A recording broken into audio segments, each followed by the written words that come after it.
صلى الله على محمد صلى الله عليه وسلم.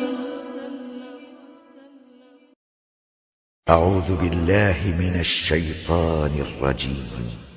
الله نزل أحسن الحديث كتابا متشابها مثاني تقشعر منه جلود الذين يخشون ربهم ثم تلين جلودهم وقلوبهم إلى ذكر الله